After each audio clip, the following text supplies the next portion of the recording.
నేను ఒకసారి ఒక ఆప్థమాలజిస్ట్ దగ్గరికి వెళ్ళాను, కళ్ళజోడు వేయించుకుందామని. పవర్ మారితే నాతో పాటే ఇంకొక ఆయన వచ్చారు, బొట్టు పెట్టుకుని, బ్రాహ్మణుడు.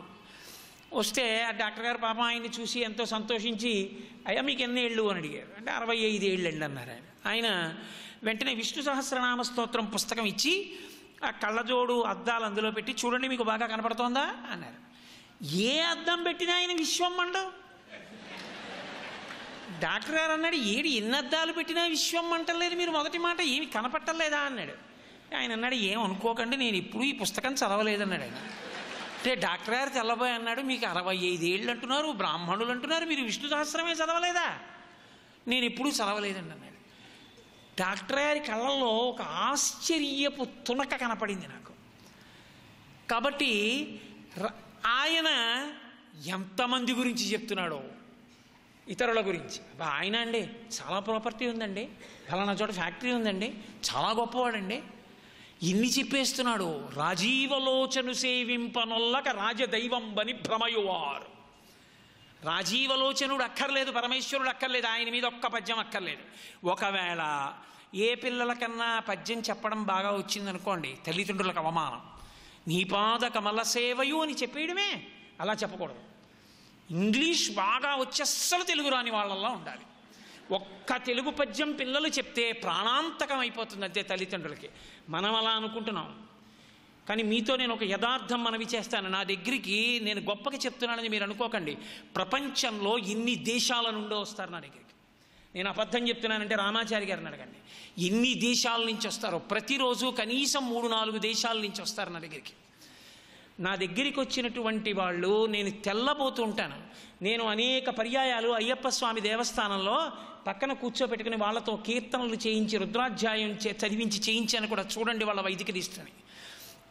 వాళ్ళు సౌందర్యలహరి చదువుతారు, ఎంత గొప్పగా చదువుతారు. నేను తెల్లబోయే ఆనందాశ్రువులు నాకు వస్తూ ఉంటాయి. మీరు సౌందర్యలహరి ఫలానా శ్లోకానికి ఇలా చెప్పారని వాళ్ళు చెప్పి మురిసిపోతుంటే నాకు ఎంత పొంగుగా ఉంటుందో. చిన్న చిన్న పిల్లలు, నేను మొన్న హైదరాబాద్లో ప్రసంగం చేస్తుంటే అమెరికా నుంచి వచ్చిన పిల్లలు నన్ను అడిగారు, అయ్యా మేము అందరం అమెరికా నుంచి వచ్చాం, ఒక్కసారి మీ దగ్గర మా పిల్లలందరూ పాటలు పాడతారు. నేను నిజానికి చాలా బడలిపోయి ఉన్నాను, అయినా వాళ్ళ ఉత్సుకత చూసి తప్పకుండా పాడండి అన్న. మీరు నమ్ముతారా? నాతో ఉన్న వాళ్ళు ఎవరైనా సభలో ఉంటే వాళ్ళకి తెలుసు. నేను ఉదయం 9 గంటలకు కూర్చుంటే వాళ్ళు మధ్యాహ్నం 2 గంటల వరకు ఆ పిల్లలు చదివినటువంటి శ్లోకాలు, పాటలు, కొంతమంది పిల్లలు నేను ఎలా చదువుతానో అలా ప్రార్థనా శ్లోకాలు కూడా చదువుతుంటే నేను మురిసిపోయాను నిజంగా. అక్కడున్న వాళ్ళు అంత జిజ్ఞాసతో ఉన్నారు. ఇక్కడున్నవాడికి తెలుగులో పద్యం చెప్పినా, తెలుగులో సరిగ్గా మాట్లాడినా అదేదో పెద్ద అపరాధం అన్న భావన వీడికి. తెలుగు ఇంగ్లీషు భార్య తల్లి లాంటివి. తెలుగు తల్లి లాంటిది, ఇంగ్లీషు భార్య లాంటిది. నువ్వు పెళ్ళైతే భార్య వస్తే తల్లిని వదిలేయక్కర్లేదు, తల్లి ఉంటే పెళ్లి చేసుకోకుండా ఉండిపోక్కర్లేదు. చక్కగా తల్లిని ఏ గౌరవం ఇవ్వాలో ఆ గౌరవం తల్లికి ఇవ్వచ్చు. ఎంత ప్రేమగా చూడాలో అంత ప్రేమగా భార్యని చూడొచ్చు. ఆఫీస్లో అనర్గళంగా ఇంగ్లీష్ మాట్లాడు, సెమినార్లో ఇంగ్లీష్లో ప్రసంగించు, ఒక నోటింగ్ రాస్తే ఇంగ్లీష్లో రాయి. చక్కగా బయటికి వస్తే భోజనాల దగ్గర నీ పిల్లలతో కూర్చుంటే పోతన గారి పద్యాల్లో 2 పద్యాలు చదువు, ధూర్జటి కాళహస్తీశ్వర శతకంలోంచి 4 పద్యాలు చదువు. నీ కొడుకుని చేయి పట్టుకుని తీసుకెళ్ళి గ్రంథశాలకి తీసుకెళ్ళినప్పుడు, రేయ్ కాళహస్తీశ్వర శతకంలో ఈ పద్యం చదవరా, పాలున్ బువ్వయు పెట్టెదన్ కుడువరా పాపన్న రాయన్న లెమ్మన్న చూడరా పద్యం అని నువ్వు చదువు, నీ కొడుకుతో చదివించు. నీ తల్లి నీ భార్య ఒక్క ఇంట్లో ఉంటూ ఎంత సంతోషంగా ఉంటున్నారో నీలో ఇంగ్లీషు తెలుగు అలా ఇవ్వడగలవు. భార్య ఉంటే తల్లి ఉండక్కర్లేదనకు, తల్లి ఉంటే భార్య ఉండక్కర్లేదనకు, ఇంగ్లీషు తెలుగు కలిపి ఉండలేవని అనకు. అది పెద్ద దోషం. ఎక్కడొచ్చిందంటే తెలుగు మాట్లాడడం పొరపాటు అనుకోవడంలో పెద్ద పొరపాటు వస్తుంది. కాబట్టి రాజీవలోచను సేవింపనొల్లక రాజదైవం బని భ్రమయువారు, శ్రీనాథు నేనాడు సేవింపనొల్లక శ్రీమంతులగుట కాంక్షించువారు. వాడికి ఒక్కనాడు శ్రీనాథుణ్ణి సేవిద్దామన్న ఉద్దేశ్యం లేదు. మీరు చూడండి, ఎవరి నోట చూడండి లక్ష్మీ పూజ చేస్తున్నామండి అంటారు. ఏం చేస్తున్నారండి అనుకోండి, సామూహిక లక్ష్మీ పూజలండి అంటారు. లక్ష్మీ పూజకి నాకు కుదరదులేండి అని ఎవరు అనరు. లక్ష్మీనారాయణార్చన చేస్తున్నామండి అని నాకు ఎవడూ కనపడ్డాడు. ఆయన ప్రారంధం ఏమిటో తెలియదు, ఆయన ఎందుకు, ఆవిడ చాలు మనకి. కానీ యథార్థానికి నాకు రాముడు అక్కర్లేదు, సీతమ్మే కావాలన్న రావణాసురుడికి ఉన్న 10 తలకాయలు కూడా తెగిపోయాయి. నాకు సీతమ్మ వద్దు, రాముడే కావాలన్న శూర్పణఖకి ముక్కు చెవులు తెగిపోయాయి. సీతారాములు కలిసి నాకు కావాలన్న హనుమ భవిష్యత్ బ్రహ్మ అయ్యారు.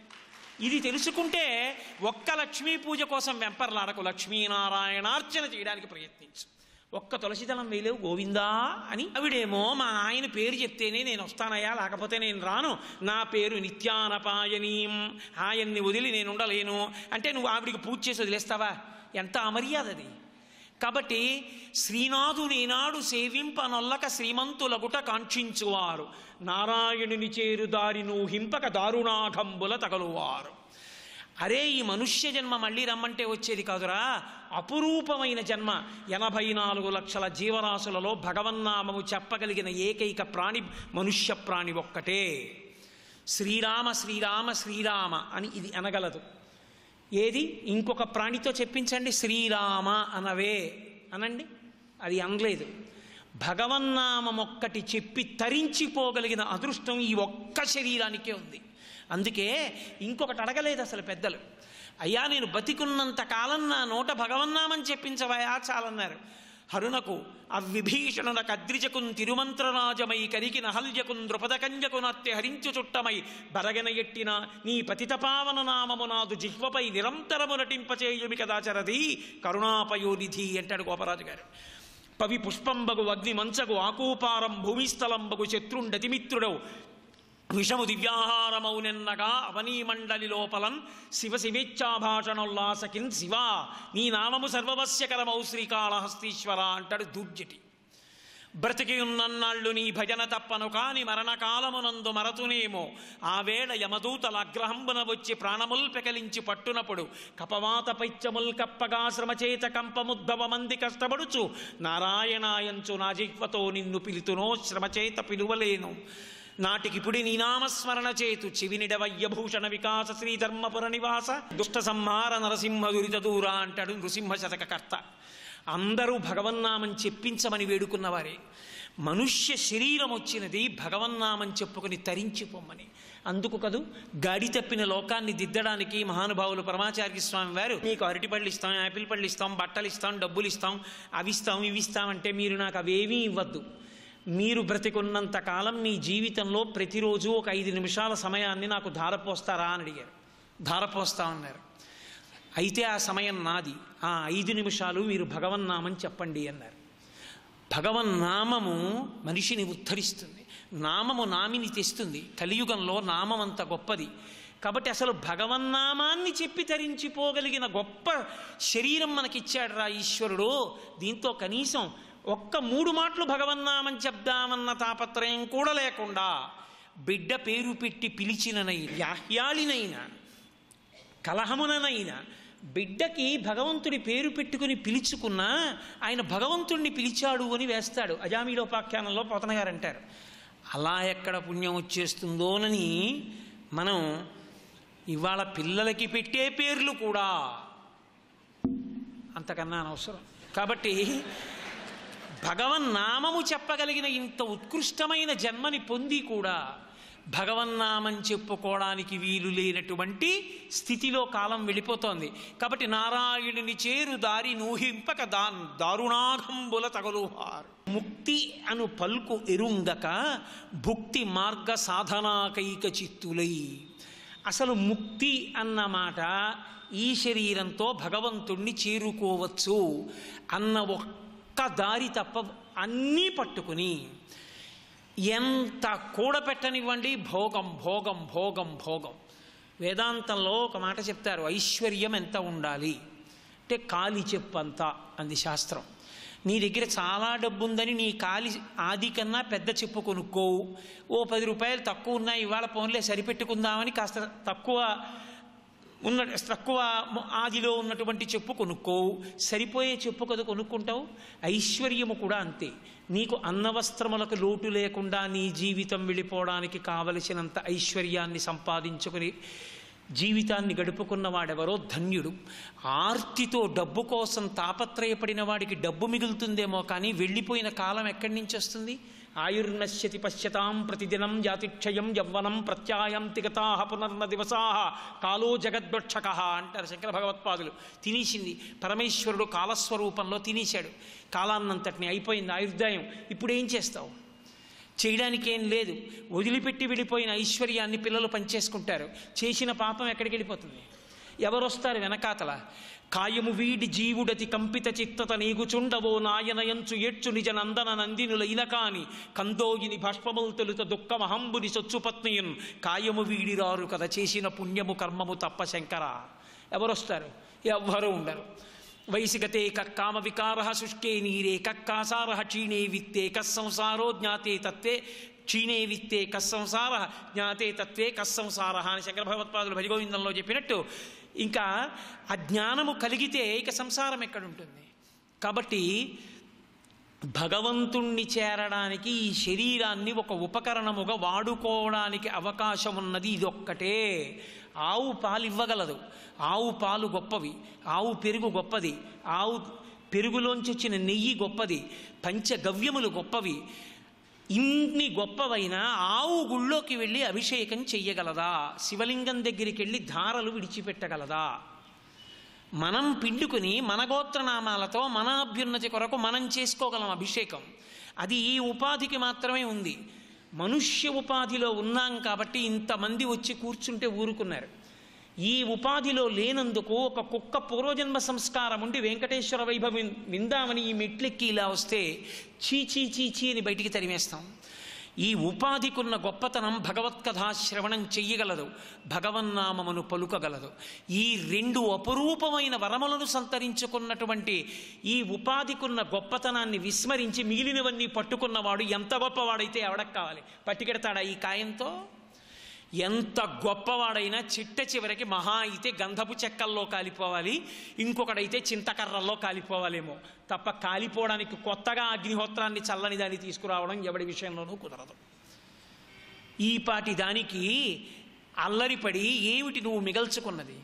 కాబట్టి నారాయణుని చేరుదారి నూహింపకదారుణా గంబుల తగలువారు ముక్తియను పల్కు ఎరుంగక భుక్తి మార్గ సాధనాకైక చిత్తులై భ్రష్టులై లోకంలో ఉండేటటువంటి జనులందరూ ఇటువంటి స్థితిలో ఉన్నారే. అరే రే రే రే వీరికి మనుష్య జన్మ ప్రయోజనమే అర్థం కాకుండా పోతోంది అని నేను చాలా బాధపడుతున్నాను నాన్నగారు అన్నాడు నారదుడు. అంటే బ్రహ్మగారు అన్నారు, స్థితికారుడు శ్రీ మహావిష్ణువు, ఆయన లోకాల్ని రక్షించవలసిన వాడు. కాబట్టి ఇప్పుడెవరికి భగవంతుడు ప్రారంభంలోనే అక్కర్లేదు. భగవంతుడు ప్రారంభంలోనే అక్కర్లేదంటే 7 కొండల మీదకి వెడుతున్న వాళ్ళందరూ మరి ఎందుకు ఎడుతున్నారండి అని మీరు నన్ను ప్రశ్న ఇచ్చు. అది ఎందుకు ఎడుతున్నారో ఆయనే చెప్పాడు వెంకటేశ్వర స్వామి. నేను మీకు అది చూపిస్తాను, ఆ ఘట్టం చెప్పి వాళ్ళ నా ఉపన్యాసాన్ని పూర్తి చేస్తాను. కాబట్టి భగవంతుడు ఇప్పుడు కారుణ్యము చేత కదలాలంతే. రాక్షస సంహారం చేద్దామంటే త్రేతాయుగంలో రాక్షసుల ఉపాధి వేరు, తెలుస్తారు వీళ్ళు రాక్షసులని. ద్వాపర యుగంలో వేరు, తెలుస్తారు రాక్షసులని. కలియుగం దగ్గరికి వచ్చేటప్పటికున్న పెద్ద ఇబ్బంది ఏమిటో తెలుసా అండి? రాక్షసుడు వేరుగా ఉపాధితో ఉండడు, మనుష్య శరీరమునందు ప్రవేశించి మనసులో ఉంటాడు. అది కలిపురుషుడికి వరం. ఎక్కడో ఉండడు, వాడు సభ మధ్యలోనే ఉంటాడు, లేదా చెప్తున్నవాడే అయి ఉండొచ్చు కూడా అప్పుడప్పుడు. కాబట్టి అలా కూర్చుని ఉన్నప్పుడు రాక్షసుడు వాడిని ఎలా గుర్తుపడతారు మీరు? అందుకే భాగవతంలో దంభాసురుడు అని ఒక అసురుడు కొంగ రూపంలో వస్తాడు. కాబట్టి అలా కూర్చుని ఉన్నటువంటి రాక్షసుణ్ణి మీరు పట్టుకోలేరు. కాబట్టి ఎంతమంది మనుష్యుల్ని చంపేస్తారు? ఇప్పుడు రాక్షసులను ఎంత చంపేశారు? 14,000 మందిని తెగటార్చేశాడు రామచంద్రమూర్తి. ఎప్పుడు బాణం తీశాడో, ఎప్పుడు ఎక్కువ పెట్టాడో, ఎప్పుడు కొట్టాడో కూడా తెలియదు, అలా చంపేశాడు. కాబట్టి బండన భీముడు అత్తజన బంధవుడు జ్వల బాణతోణ కోదండ కళాప్రచండ భుజతండవ కీర్తికి రామమూర్తికి రెండవ సాటి దైవమిక లేడలుచున్ గడకట్టి భేరి కాడాండ డడాండ డాండ నిడదంబుల జండము నిండమత్త వేదండము నెక్కి చాటతున్న దశరథి కరుణాపయోనిధి అని గోపరాజు గారు పొంగిపోయారు. కానీ ఇప్పుడు ఈ లోకంలో ఈ స్థితిలో రామచంద్రమూర్తి వస్తే ఎంతమందిని చంపుతాడు? ఎవరికీ ధర్మం అక్కర్లేకపోతే, అందరి మనసులో రాక్షసుడే ప్రవేశిస్తే, అందరికీ ఇంద్రియ భోగాలే కావలసి వస్తే, అందరికీ ధర్మ వ్యతిరేకమైన ఆలోచనే ఉంటే ఎంతమందిని చంపేస్తాడు ఆయన?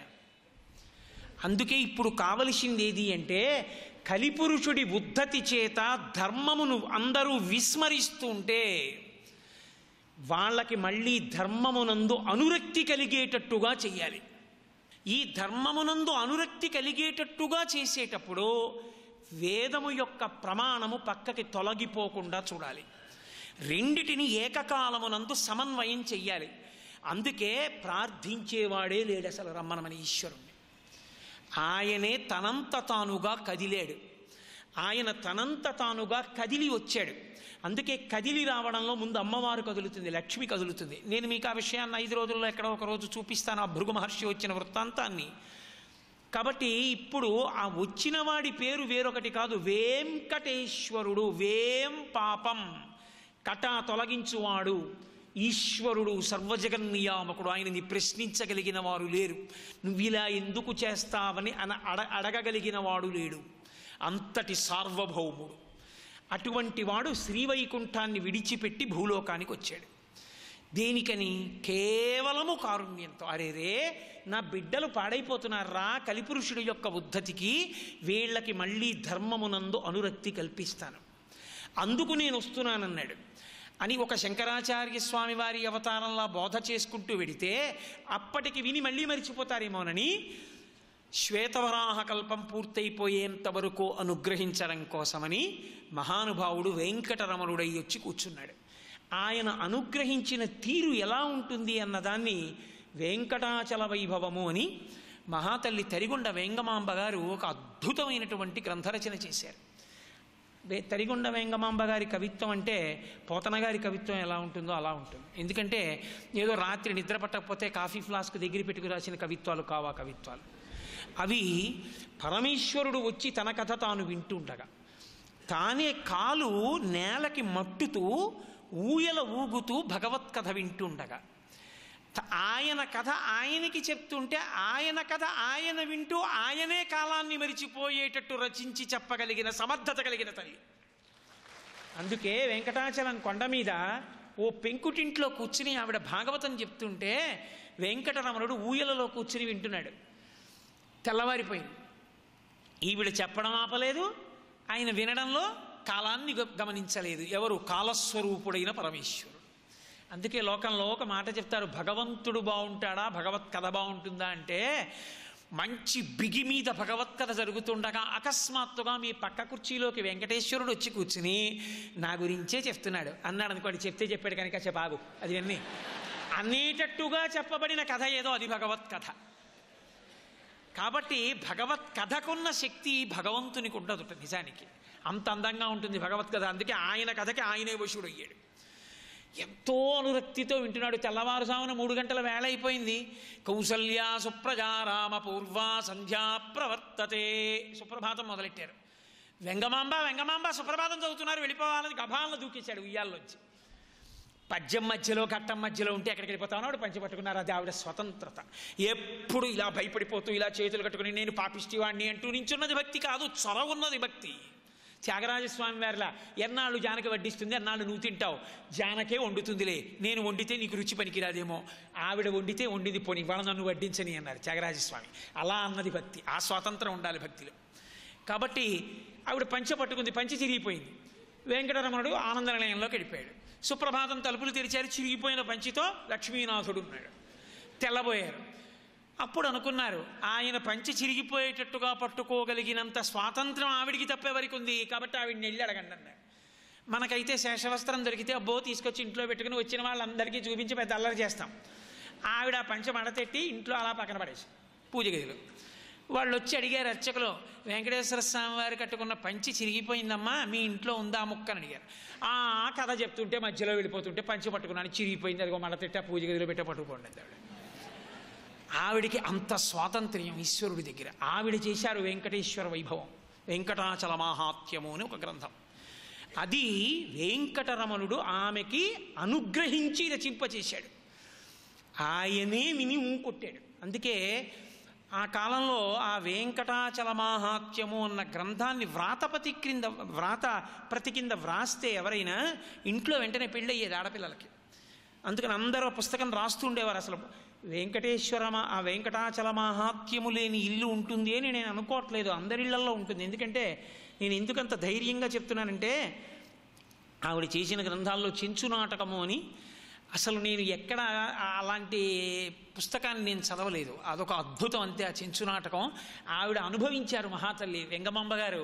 ఆ చించిత వెంకటేశ్వర దర్శనానికి వెడితే అక్కడ ఉన్న ద్వారపాలకులు అడుగుతారు, మీ ఊళ్ళో ఉన్నాడంటున్నావు కదా వెంకటేశ్వరుడు, మీ ఊళ్ళో ఉన్న వెంకటేశ్వరుడిని చూశా అంటున్నావు కదా, ఈ ఊళ్ళో ఉన్న వెంకటేశ్వరుడికి మీ ఊళ్ళో ఉన్న వెంకటేశ్వరుడికి ఏమిటి తేడా అని అడిగారు.